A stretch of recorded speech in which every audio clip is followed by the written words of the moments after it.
नमस्कार. आज आपण दोडक्याची रस्सा भाजी कशी करणार आहेत ते पाहणार आहोत. व्हिडिओ शेवटपर्यंत नक्की बघा. आवडला तर लाईक, शेअर आणि सबस्क्राईब करायला विसरू नका.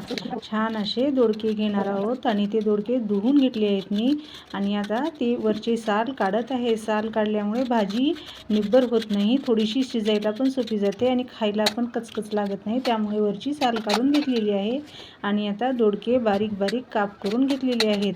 एकदम साधी आणि सोपी भाजी आहे. तुम्हाला लवकरात लवकर कशी करता येईल आणि आता साध्या जेवणाला छान आपलं आरोग्य पण छान राहतं. त्याच्यामुळे साधी भाजी एकदम पटकन आणि झटकन होणारी अशी आहे. आणि लसूण सोलत आहे. लसूण गावरान आहे, त्यामुळे तो बारीक बारीक असं दिसत आहे पाकळ्या आणि तोच चांगला असतो. आणि आता मी तिकडे कढई तो बारीक बारीक चिरून घेतलेला आहे आणि आता कढई गरम करायला ठेवलेली आहे. कढईत थोडंसं तेल, मोहरी, तेल थोडंसं गरम झालं की मोहरी, त्यानंतर जिरे आणि लसूण आणि त्यानंतर मग कढीपत्ता टाकायचा आहे.